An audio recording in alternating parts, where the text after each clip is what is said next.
You are an energetic entity walking around the planet in your body.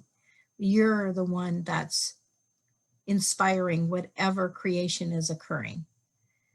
Your relationship is only as great as the energy that's fueling it. And so if you take this beautiful a porcelain vase, just a fine china, let's say, and you set it on a table, and if you neglect it, it gathers dust. It doesn't shine as brightly. It doesn't gleam. It's there. It looks kind of good, but it looks kind of like muffled, like the energy is muffled by the dust that collects. A lot of people are living in relationships like that. A lot of people are living in relationships like that. And if you clean the vase and you wash it, I used to have a cleaning person who would wash my things. I think she would use like vinegar and water. Oh my goodness, they would just shine. They would just be gorgeous representations of themselves. That would be a metaphor for you bringing intention every day to shine the energy inside your relationship. What is that? What would you do? It could be any number of things. It could be just practicing appreciation. Instead of noticing all the things that you don't have, be grateful for what you do have and build on those things.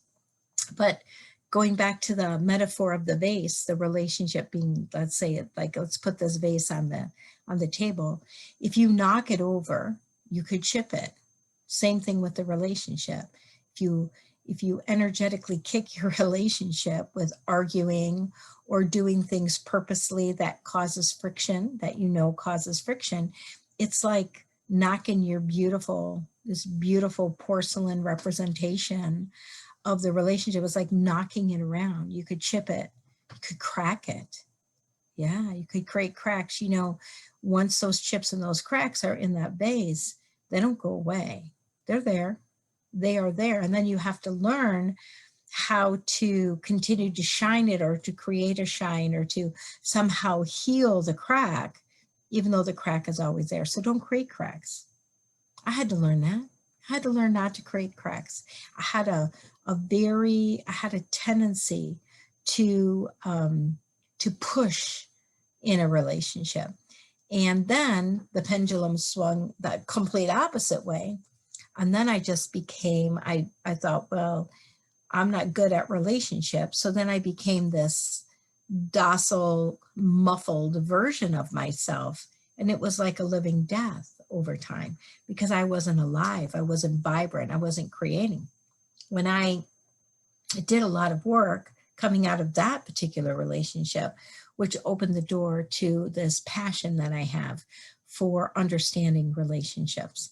And one thing that I do know is a relationship is an energetic agreement. It's not a thing. You can't neglect it. You can't kick it around. You can't say bad words within it and have it not somehow impact the energy inside of that relationship.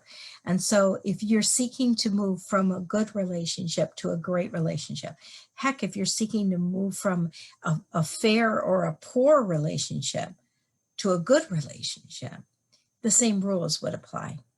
The level of creation, the creative capacity within the relationship will increase over time as the level of trust grows within the relationship. So that's a whole nother conversation, creating trust in a relationship. I want to stick with going from good to great. So I'll say this to you. If you're in a good relationship, but it still doesn't feel like it's quite as bright and shiny as maybe it felt when it was new, most likely you have the creative control to change that, because you are a creator inside the relationship. And if you created good, you can create great.